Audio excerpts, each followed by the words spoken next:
à tous et à toutes. Là, on m'entend mieux. J'ai une petite voix, alors ça va. Alors, ce matin, j'ai à cœur de partager avec vous, bien sûr, sur cette thématique qui est la nôtre, le témoignage. Et j'ai intitulé mon message « Témoigner pour les nuls ». C'est en... comment dirais-je c'est en rapport avec une collection que vous avez certainement déjà vue, collection de livres. C'est en général la couverture jaune et noire. Par exemple, vous avez l'informatique pour les nuls, etc. Donc j'ai fait ce petit rappel. Et c'est pas pour vous que je l'ai écrit, c'est pour moi. Alors, je vais vous expliquer après. Mais concernant le témoignage, je ne suis pas doué. Donc, ce titre, il est pour moi. Je vais vous inviter tout de suite, et on va rentrer dans le vif du sujet, à ouvrir vos Bibles dans Matthieu 25. Matthieu chapitre 25, et on va lire les versets 14 à 30. Alors, c'est une parabole que vous connaissez tous, mais je vais en faire une certaine lecture par rapport à notre thématique. Donc, Matthieu 25, à partir du verset 14. Il en sera comme d'un homme qui partit en voyage. Il convoqua ses serviteurs et leur confia l'administration de ses biens. Il remit à l'un 5 lingots, à un autre 2 et à un troisième 1 seul, en tenant compte des capacités personnelles de chacun. Puis il s'en alla. Celui qui avait reçu les 5 lingots se mit sans tarder à les faire fructifier, de sorte qu'il en gagna 5 autres. Celui qui en avait reçu 2 fit de même et en gagna 2 autres. Quant à celui qui n'en avait reçu qu'un, il s'en alla creuser un trou dans la terre pour y cacher l'argent de son maître. Longtemps après, le maître de ses serviteurs revint et leur fit rendre compte de leur gérance. Celui qui avait reçu les 5 lingots se présenta, apportant les 5 lingots supplémentaires qu'il avait gagnés. « Maître, dit-il, tu m'avais remis 5 lingots, j'en ai gagné 5 autres.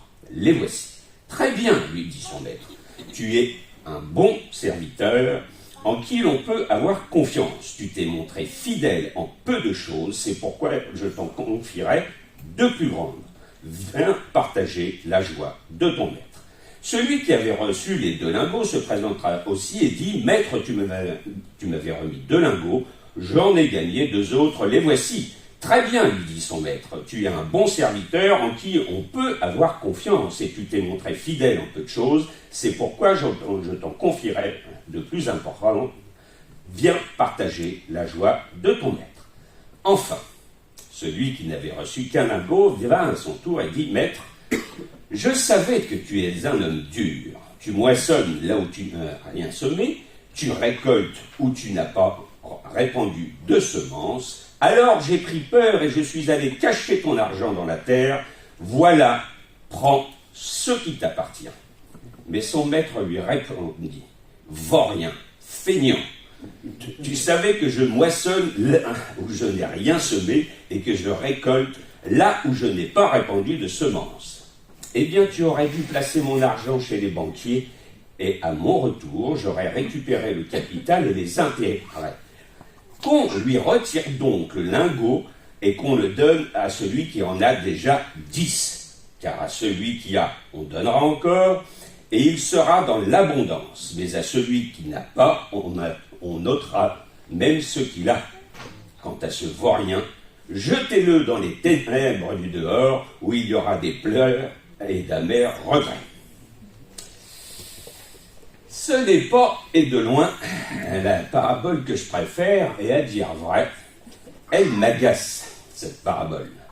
En effet, si vous prenez un instant en imaginant être dans la peau de l'un des 3 serviteurs, eh bien, je ne comprends pas bien la réaction du maître. Alors, bien sûr, si vous vous mettez dans la peau de l'un des 2 premiers, tout va bien. Moi, il me dérange, ces 2 premiers serviteurs. On dirait qu'ils ne sont là que pour assombrir le portrait du 3e. Mais quand je vois l'attitude du maître à son égard, au troisième serviteur, je me demande ce qui se serait passé si le troisième serviteur avait perdu tout ou partie des biens de son maître, ou pire, s'il avait dilapidé l'argent en débauche. On se l'a cramé sur place. Tac. Alors ici, le mauvais serviteur, il est quand même prudent et scrupuleux. Ce qui lui a été confié, il le rendra au centime près, ni plus, ni moins. Et pour éviter de le perdre ou de se faire voler, il faut se transposer un petit peu à l'époque, il enterre l'argent de son maître. De cette façon, même si lui ou sa maison sont cambriolés, eh bien, au moins l'argent du maître sera sain et sauf. Eh bien, ça ne va pas encore. Ça m'agace car, voyez-vous, je pense que concernant le témoignage, je suis précisément semblable au troisième serviteur. Et je vois dans cette image, en fait, ma propre attitude. C'est comme si j'avais enterré ma Bible dans mon jardin et qu'une fois que, en face de Dieu, lors du jugement, je la lui rende intacte, belle, magnifique. Pas vraiment usée, car pas vraiment servie. Alors je suis, oui, interpellé par ce troisième serviteur. Mais je le suis aussi par son maître. Alors tout d'abord, celui-ci ne confie pas la même chose à chacun de ses serviteurs. Je vous relis la phrase, en tenant compte des capacités personnelles de chacun. Pour agir ainsi, le maître connaît très bien ses serviteurs, tout comme Dieu envers chacun d'entre nous. Dieu qui nous connaît mieux que personne, sait très bien que, par exemple, Emmanuel est très hardi pour témoigner et qu'Étienne l'est beaucoup moins. C'est rassurant et ça me rappelle quand même que Dieu est un Dieu juste. Mais ce passage me rappelle également sa bonté. À aucun moment, dans cette parabole, le maître fixe un objectif ou une sorte de rendement minimum. Le parallèle avec le témoignage est facile. Non seulement Dieu nous demande de témoigner, à chacun selon sa capacité, mais surtout nous n'avons aucune contrainte de résultat. En définitive, ce qui est reproché au troisième serviteur, c'est bien de n'avoir rien fait. Dieu ne vous demande pas de témoigner au minimum une fois par semaine, une fois par mois, ou je ne sais pas. Dieu ne vous demande pas non plus d'obtenir des résultats, c'est-à-dire d'amener une nouvelle personne toutes les semaines ou une fois par mois, etc., etc. Non, rien de tout cela. La seule chose qui nous est demandée, c'est de témoigner. Comprenons-nous bien, dans cette parabole, la confrontation bon et mauvais serviteur nous montre qu'il n'est pas suffisant de ne pas mal agir, encore, je le répète, faut-il agir. Attention, ne comprenez pas non plus qu'il faut agir jusqu'à l'épuisement, je vais dire ça comme ça, ou dans la culpabilité de l'obtention d'un résultat. Non, si je devais résumer l'attente de notre maître bien-aimé, je dirais que Dieu attend de chacun de nous de faire ce que nous pouvons, mais de faire. Dieu attend de nous, de chacun de nous, de faire ce que nous pouvons, mais de faire. Amen. Et ça, voyez-vous, ça m'encourage. Nous sommes tous différents, nous avons tous des dons et des talents différents, et Dieu le sait. Alors devenons des bons et fidèles serviteurs, de façon justement à pouvoir partager la joie de notre maître. Alors que faire si, comme moi, vous êtes nuls pour témoigner? Eh bien, personnellement, ça fait des années, je prie. Je prie pour ce sujet, toujours. Je prie pour que Dieu me change, bien évidemment, pour qu'il me transforme, de façon à ne pas passer à côté d'une occasion qu'il aurait pu préparer à l'avance. Oui, c'est bien là ma première prière de témoin. C'est-à-dire déjà ne pas louper une occasion que Dieu aurait pu susciter. Je l'ai dit et je le paraphrase maintenant, je ne suis pas doué pour le témoignage. Et ce n'est pas parce que j'apporte la parole comme ce matin que j'en suis dispensé du témoignage. Ce n'est pas parce que je prie avec l'un ou l'une d'entre vous que Dieu n'attend pas de moi que je témoigne de ma foi. Alors oui, Seigneur, donne-moi d'être au moins là, au moment où, sans le savoir, tu me feras rencontrer celui ou celle qui doit entendre le témoignage de ma foi. Dieu ne nous demande pas de nous placer en plein milieu de la rue du Gros Horloge, d'haranguer les foules pour une repentance en vue du jugement dernier. Heureusement.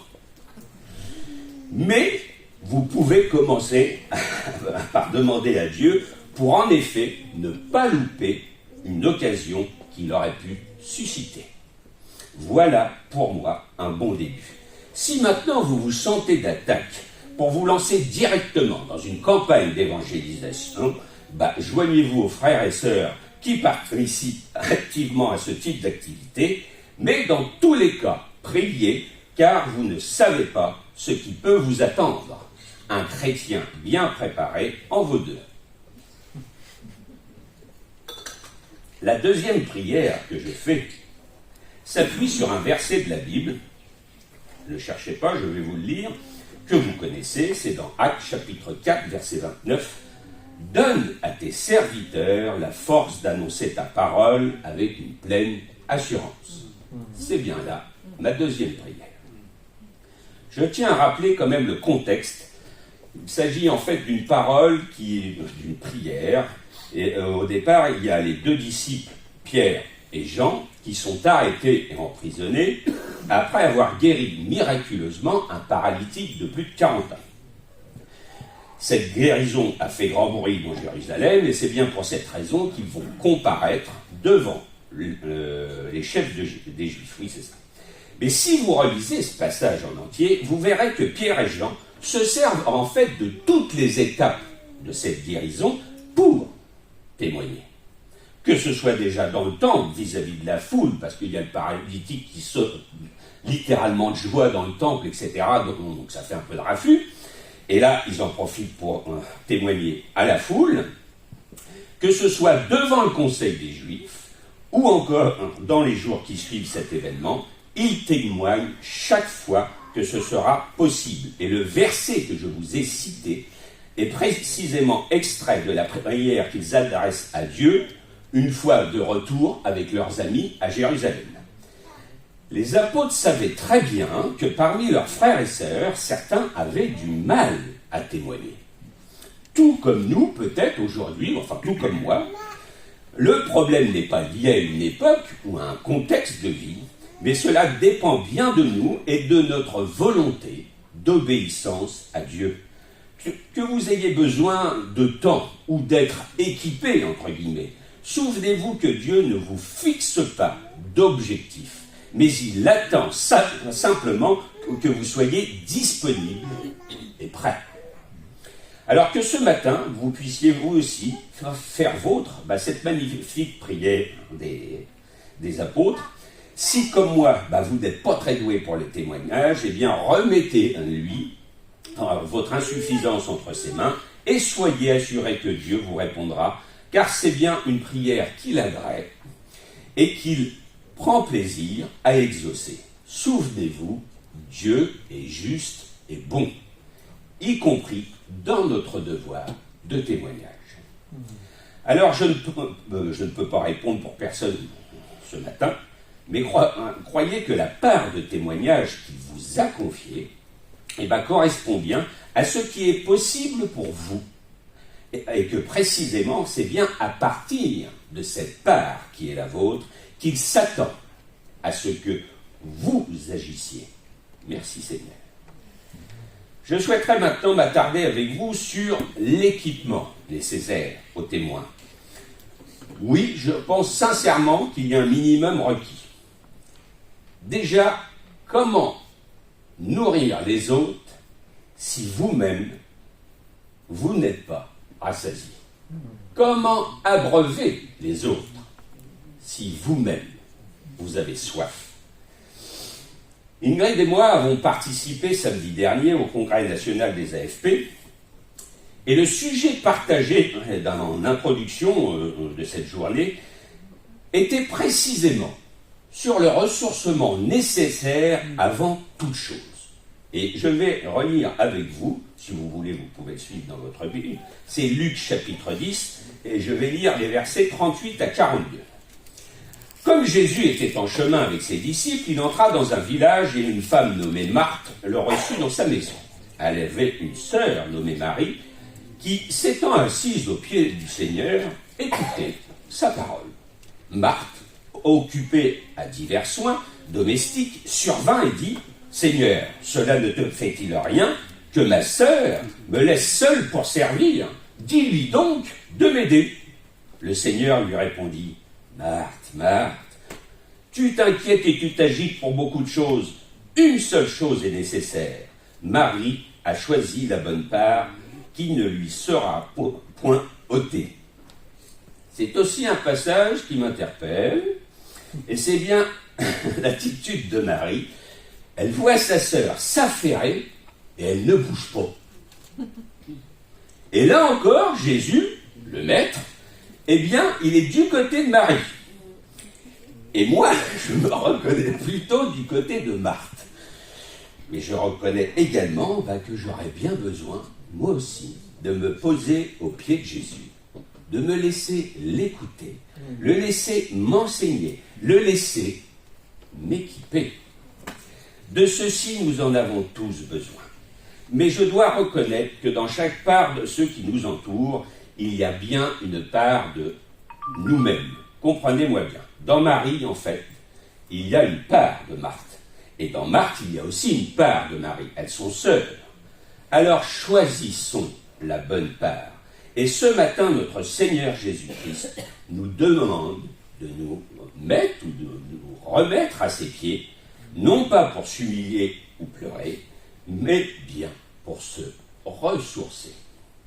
Reprenez des forces, ressourcez-vous, nourrissez-vous de la parole de Dieu, fortifiez-vous dans la prière, et après, vous pourrez, nous pourrons être des témoins fidèles, équipés, armés de tout ce que Dieu et notre Seigneur Jésus-Christ ont préparé d'avance pour chacune d'entre nous. Pour la dernière partie de mon message, je souhaiterais préciser quelques points importants concernant notre attitude de témoin et les lois, je vais dire ça comme ça, de notre pays. Nous ne devons en aucun cas transgresser la loi. Je vais prendre un exemple. Il nous est interdit d'évangéliser au travail, ou pendant le travail, bien évidemment, soit. Mais si nous sommes interpellés sur notre attitude, sur notre foi, rien ne nous empêche de donner rendez-vous à un collègue, après le travail, ou pendant la pause déjeuner. Bref, respecter la loi, oui, mais ne pas renier notre foi. Voici ce que l'on peut lire quelques versets avant celui que nous avons lu tout à l'heure. C'est toujours au sujet de Pierre et de Jean. Mais Pierre et Jean leur répondirent. Ils sont devant le conseil des chefs des Juifs. Jugez, je vais pas le dire, jugez-en vous-même, voilà. Est-il juste devant Dieu de vous obéir plutôt qu'à Dieu? Quant à nous, nous ne pouvons pas garder le silence sur ce que nous avons vu et entendu. Je trouve cette parole de Pierre et Jean remplie de sagesse. Que nous respections les consignes établies est une évidence, je le répète, mais que rien ne nous fasse oublier notre engagement. Et je vais vous apporter un témoignage personnel. Alors que nous étions encore à notre compte, l'un de nos employés partage au moment de la pause café, c'est souvent à ce moment-là qu'il y a des bons récits qui sont partagés, et lui, il partage à ce moment-là ce qu'il a vécu concernant une sensation bizarre alors qu'il dormait dans un château comme s'il était hanté. Déjà, c'est la bonne discussion du café le matin. Là-dessus, ça rebondit dans tous les sens, et les uns et les autres partagent alors leur croyance ou non vis-à-vis de ce type de phénomène, ou alors il y en a une qui a partagé également une expérience avec le monde de l'au-delà, etc., etc. Ne m'étant pas exprimé, je suis bien évidemment interpellé par notre employé pour donner mon avis sur la question. Alors, j'ai simplement rappelé à tous, eh bien, quelle était notre foi. Bon, ils le savaient déjà, vu ce qu'on imprime en quantité pour les impressions chrétiennes, mais bon, ça, c'est tant mieux, ça fait partie de mon témoignage, tiens, voilà. Et en fait, ils le savent, ils connaissaient notre foi, et tout aussi simplement, eh bien, j'ai expliqué ce que nous enseignait la Bible sur le monde des esprits. Je n'ai pas cherché à évangéliser qui que ce soit, mais en toute modestie, je n'ai ni renié ma foi, ni l'enseignement de la parole de Dieu. Je fus surpris de voir quelques jours après le même employé revenir vers moi pour que je lui précise plus exactement ce que c'était qu'un chrétien évangélique. Merci Seigneur. Bon, il n'est pas venu pour autant à l'église, mais moi je dis toujours, ça fait partie des graines qui sont semées, et on verra bien ce que ça donne avec le temps. Alors, en conclusion, oui, nous devons respecter les lois en vigueur dans notre pays. Ça, je le répète, ça ne se discute pas. Mais nous ne devons pas nous museler pour autant. Et je remercie Dieu de me permettre d'avoir été prêt ce jour-là, et je continue, encore aujourd'hui, de lui adresser les deux prières que je vous ai partagées ce matin. Je remercie Dieu également pour tous les ministères d'évangélisation présents dans notre Église, mais je n'oublie pas pour autant le devoir qui est le mien, que ces prières soient vôtres ce matin et que Dieu puisse nous équiper, tous autant que nous sommes, pour le développement de son royaume. Soyez bénis, je vais prier.